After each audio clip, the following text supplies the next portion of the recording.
Ukraine जंग की कहानी। दो हमसाए, एक तारीख, एक सकाफत, तकरीबन एक ही जुबान और एक ही मजहब के पैरोकार, लेकिन रास्ते जुदा जुदा। ये हैं रूस और यूक्रेन, जो आजकल एक दूसरे के खिलाफ बरसरे पैकार हैं। रूस और यूक्रेन जंग 21वीं सदी का एक अहम तरीन तनाज़ा बन चुका है। ये तनाज़ा सिर्फ इन ममालिक में रहने वालों के लिए ही नहीं, बल्कि आलमी बरादरी के लिए भी किसी दर्द सर से कम नहीं, जिसके आलमी सियासत, मईशत और इंसानी हुकूक पर दूररस असरात मुरतब हो रहे हैं।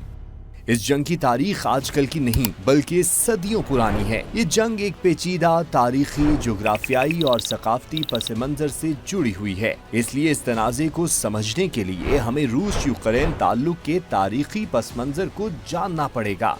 तारीख के झरोकों में झांकने से मालूम होता है कि रूस और यूक्रेन के ताल्लुक की तारीख 9वीं सदी से शुरू होती है, जब कीव कदीम रूसी सल्तनत का दारुल हुकूमत था। आज यही शहर यूक्रेन का दारुल हुकूमत है।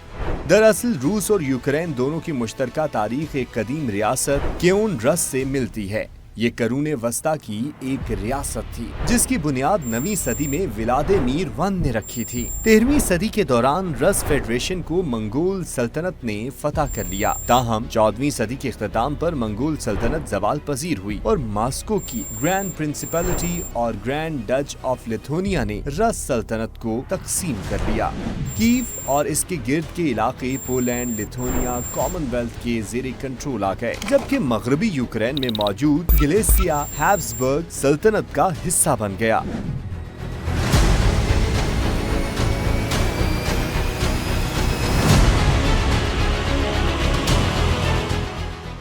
17वीं सदी में जार रूस ने यूक्रेन के मशरकी हिस्से को अपने दायरे इख्तियार में शामिल किया, जबकि 18वीं सदी के आखिर तक पूरा यूक्रेन रूसी सल्तनत का हिस्सा बन चुका था। जार रूस ने इस इत्तेहाद के लिए 1654 में बाकायदा एक मुआहदा किया था। 20वीं सदी में रूसी सल्तनत के खात्मे के बाद यूक्रेन ने अपनी आज़ादी का ऐलान किया, लेकिन बल्शेविक इनकलाब के बाद यूक्रेन सोवियत यूनियन का हिस्सा बन गया। रूस यूक्रेन तनाज़े की जड़ें इसी सोवियत यूनियन के 1991 में टूटने से शुरू होती हैं, जब यूक्रेन ने आज़ादी हासिल की और रूस के असर से अलग होकर एक मुनफरिद कौमी शनाख्त कायम करने की कोशिश की। लेकिन यूक्रेन को अलहदा मुल्क के तौर पर तस्लीम करना कई तारीखी असबाब से रूस के लिए मुश्किल रहा।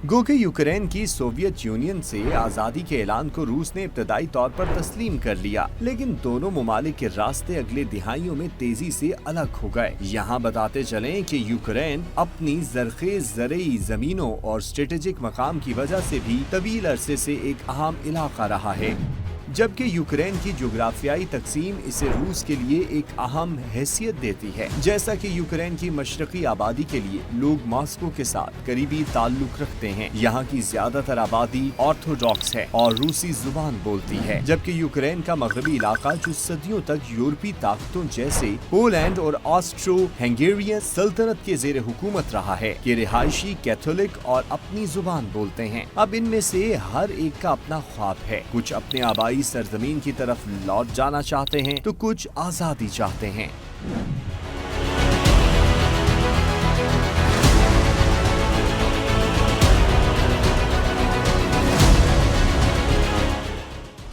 सन 2000 की दिहाई के शुरू में यूक्रेन ने यूरोपीय यूनियन और नाटो के साथ अपने ताल्लुकात मजबूत करने शुरू कर दिए। रूस चूंकि यूक्रेन को अपने जेर असर समझता था, अब यूक्रेन का यूरोपीय यूनियन और नाटो की जानिब झुकाव से ये खतरा पैदा हो गया कि नाटो बिल्कुल रूस की सरहदों पर पहुंच जाएगी। इसलिए यूक्रेन से ताल्लुकात में इस बड़ी तब्दीली ने रूस को चौंका दिया।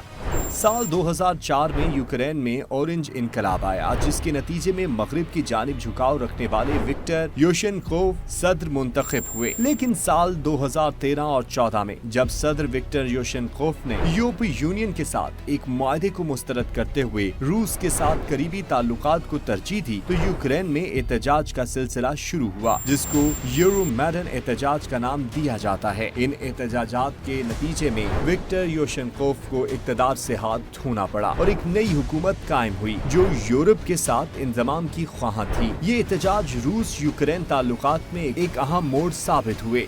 2014 में यूक्रेन रूस ने भी यूरोमैडन इनकलाब के जवाब में इकदाम करते हुए मार्च 2014 में क्रीमिया को रूसी फेडरेशन में जम कर दिया।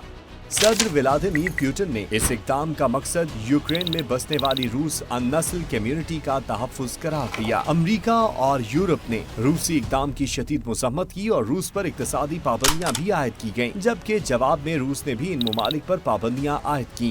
क्रीमिया के इंज़माम के बाद अहम तरीन इलाके डोनेत्स्क और लुहानस्क के रूस नवाज अलहदगी पसंदों ने यूक्रेन से आज़ादी का ऐलान किया, जिसके नतीजे में दोनबास में बाकायदा जंग शुरू हो गई। साल 2021 के अवाखिर और 2022 के शुरू में सूरत हाल ने ड्रामाई मोड़ लिया और रूस ने यूक्रेन की सरहद के करीब फौजें उतार दी और बाकायदा फौजी मशकों का आगाज कर दिया। अमेरिका और नेटो ने मुतनब्बे किया कि रूस यूक्रेन पर हमला करना चाहता है, ताहम रूस ने इन दावों की तरदीद कर दी। साथ में रूस ने अमेरिका और यूरोपीय यूनियन से ये यकीन दहानियां भी मांग ली कि यूक्रेन कभी नेटो का रुकन नहीं बनेगा और इसको यूरोपीय यूनियन का हिस्सा बनाने से भी गुरेज किया जाएगा। ताहम अमेरिका, यूरोपीय यूनियन और नेटो की जानिब से रूस को किसी तरह की यकीन दहानियां नहीं कराई गयीं। यूं हालात को बेहतर करने की तमाम तर सफारती कोशिशें नाकाम रहीं। 24 फरवरी 2022 को रूस ने यूक्रेन पर बाकायदा हमला शुरू कर दिया। रूस ने इस जंग को खुसूसी फौजी ऑपरेशन का नाम दिया है।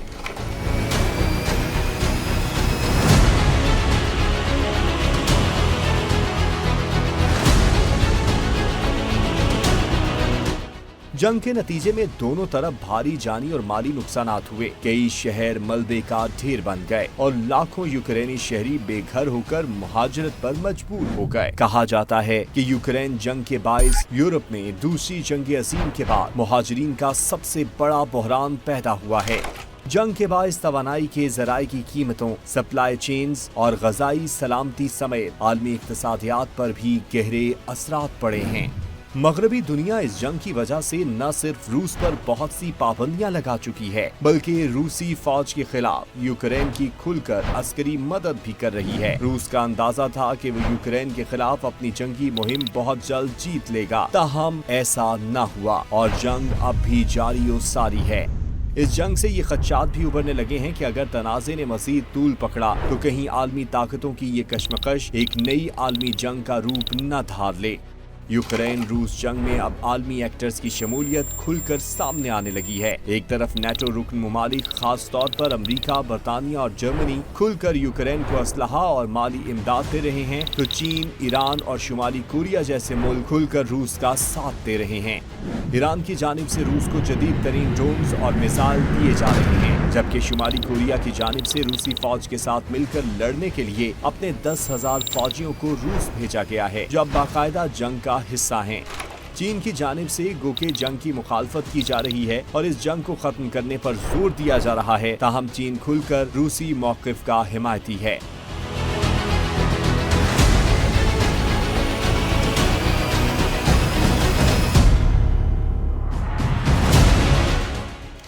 अमेरिका और नेटो की जानिब से यूक्रेन को मुसलसल फौजी इमदाद मिलने के बाद अब रूस ने भी अपने न्यूक्लियर डॉक्ट्राइन को तब्दील करने का ऐलान किया है। रूस की नेशनल सिक्योरिटी काउंसिल के अहम तरीन इजलास के बाद सितंबर 2024 में सदर व्लादिमीर पुतिन ने ऐलान किया है कि अगर ये तस्दीक होती है कि अमेरिका, जर्मनी और दीगर यूरोपीय मुल्कों की जानिब से यूक्रेन को दिया गया असलहा रूस के खिलाफ इस्तेमाल हुआ है, तो रूस इन ममालिक को भी जंग का हिस्सा समझेगा और इनके फौजी तंसीबात पर जोहरी हमला करने का हक महफूज रखता है। रूस ने इस ऐलान के साथ ही जोहर वॉर हेड ले जाने की सलाहियत रखने वाले बैनुल बर्रे आज़मी बैलिस्टिक मिसाइल का भी तजुर्बा किया है और अपने जोहरी असलहे की नुमाइश करने के साथ साथ बाकायदा जोहरी जंगी मशकें भी की हैं, जिसका मकसद मगरिब और अमेरिका को वार्निंग देना है कि इनकी जानिब से दरअंदाजी एटमी जंग की सूरत में निकल सकती है।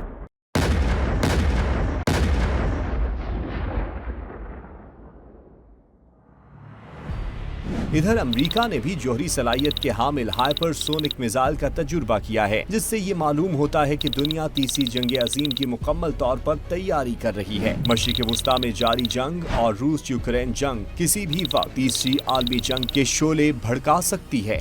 यहाँ हम ये कहना चाहते हैं कि दूसरी आलमी जंग की तबाहकारियों से सबक सीखकर जंगों से बचने के बजाय आलमी कुव्वतें छोटे और कमजोर ममालिक को आगे करके बर्तरी की जंग लड़ने में आज भी मसरूफ हैं। अफगानिस्तान, इराक, लीबिया, शाम, सोमालिया, यमन और अब यूक्रेन इसकी मिसालें हैं। इन कमजोर ममालिक की लीडरशिप को भी चाहिए कि वो आलमी ताकतों का मोहरा बनने से गुरेज करें, क्योंकि इन्हें पता होना चाहिए कि वो अपने से बड़ी ताकत के खिलाफ जंग जीत नहीं सकते। जंग लड़ने के लिए उन्हें आलमी ताकतों का मोहरा बनना पड़ेगा। ऐसी किसी भी जंग की तबाही सिर्फ कमजोर मुल्क की होती है।